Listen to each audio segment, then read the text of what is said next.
Assalamualaikum warahmatullahi wabarakatuh. Halo anak-anak, apa kabar? Tetap semangat ya. Sebelum kita memulai pelajaran, mari kita berdoa bersama-sama. Bismillahirrahmanirrahim. Raditu billahi rabba wa bil islami dina wa bi muhammadin nabiyyan wa rasula. Rabbi zidni ilma warzuqni fahma birahmatika ya arhamar rahimin. Amin ya rabbal alamin. Baik, dengan doa tadi, semoga pelajaran yang akan dilaksanakan pada hari ini akan berjalan dengan lancar dan mendapatkan ilmu yang bermanfaat. Amin ya rabbal alamin. Nah, anak-anakku sekalian, sekarang kita akan mempelajari sejarah kebudayaan Islam bab 2 tentang kepribadian Nabi Muhammad SAW. Namun sebelumnya, anak-anak ada yang ingat tidak? Sebelumnya kita membahas tentang apa? Ayo. Ya, bagus. Tentang ketabahan Nabi Muhammad SAW dan para sahabatnya di dalam berdakwah. Baik, ada yang ingat tidak dakwah Rasulullah SAW? Ada berapa macam? Ya, bagus. Ada dua macam. Yang pertama yaitu dakwah secara sembunyi-sembunyi. Yang kedua, berdakwah secara terang-terangan. Di waktu Rasulullah SAW berdakwah secara terang-terangan, beliau mendapatkan ujian yang sangat besar. Akan tetapi, beliau tetap semangat dan tidak gentar untuk menyebarkan agama Allah Subhanahu wa Ta'ala, karena beliau mempunyai kepribadian yang sangat mulia. Nah, hari ini kita akan membahas kepribadian Nabi Muhammad SAW. Dalam hal ini ada 3 materi yang terkait. Pertama, Nabi Muhammad SAW sebagai rahmat bagi seluruh alam. 2. Sifat-sifat mulia Nabi Muhammad SAW. Yang ketiga, ciri-ciri kepribadian Nabi Muhammad SAW. Anak-anakku sekalian, kita masuk pada materi yang pertama, yaitu Nabi Muhammad SAW sebagai rahmat bagi seluruh alam. Nabi Muhammad SAW adalah Nabi yang terakhir yang diutus oleh Allah Subhanahu wa Ta'ala. Ajaran yang dibawa oleh Nabi Muhammad SAW berlaku bagi seluruh umat di dunia. Hal ini ditegaskan oleh Allah Subhanahu wa Ta'ala di dalam Quran surat Al-Anbiya ayat 107. Bismillahirrahmanirrahim. Wa ma arsalnaka illa rahmatan lil alamin.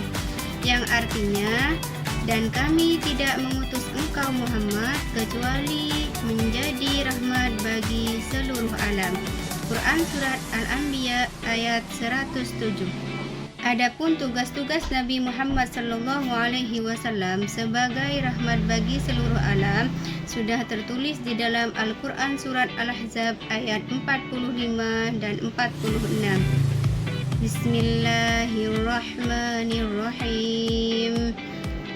Ya ayyuhan nabiyyu inna arsalnaka syahidan wa mubasysyiran wa nadhiran wa da'iyan ila Allahi bi'iznihi wa sirajan munira. Quran surat Al-Ahzab ayat 45 dan 46. Berdasarkan Al-Quran surat Al-Ahzab ayat 45 dan 46, tugas-tugas Nabi Muhammad SAW sebagai rahmat bagi seluruh alam ada 5. Yang pertama, syahidan, Nabi Muhammad Sallallahu Alaihi Wasallam kelak di hari akhir akan menjadi saksi umatnya di hadapan Allah Subhanahu wa Ta'ala. Yang kedua, mubasyiron, pemberi kabar gembira. Nabi Muhammad Sallallahu Alaihi Wasallam memberi kabar gembira kepada umatnya bahwa kelak mereka akan masuk surga apabila melaksanakan perintah Allah dan Rasul-Nya.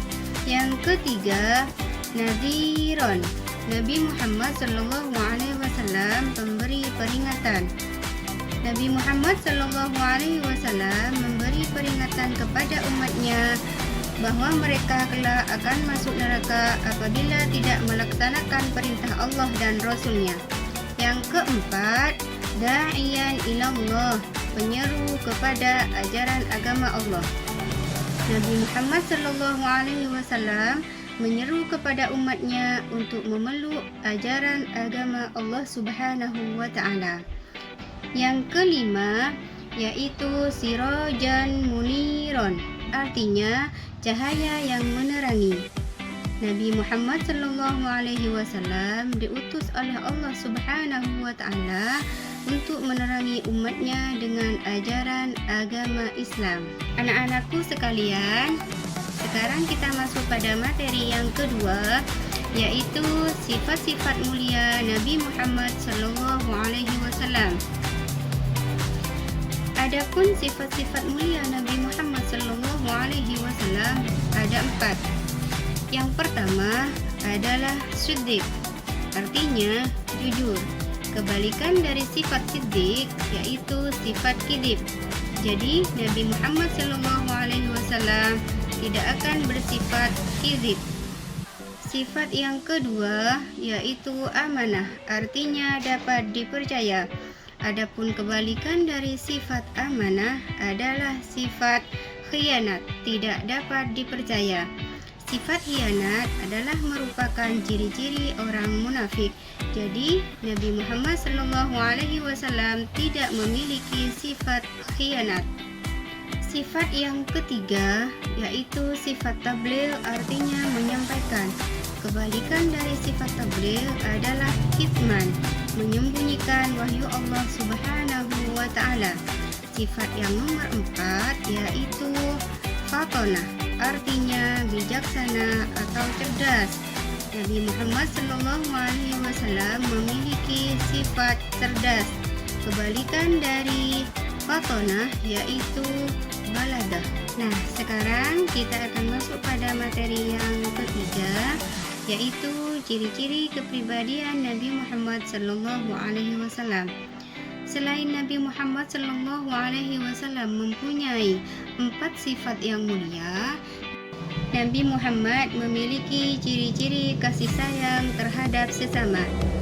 Adapun beberapa bentuk kasih sayang Nabi Muhammad Sallallahu Alaihi Wasallam terhadap sesama adalah sebagai berikut: menyayangi anak-anak, menyayangi anak yatim, menyayangi keluarga, sayang terhadap fakir miskin, sayang terhadap orang yang lebih tua, sayang terhadap hewan, menyayangi tumbuhan, sayang terhadap non-muslim, sayang kepada orang sakit, dan menyayangi umatnya.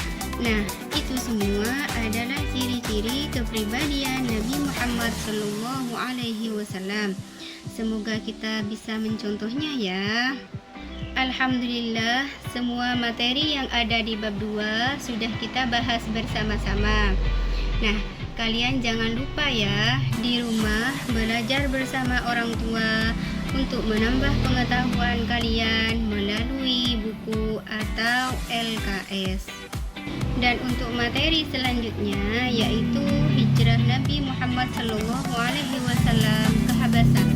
Anak-anak jangan lupa membacanya terlebih dahulu ya di rumah.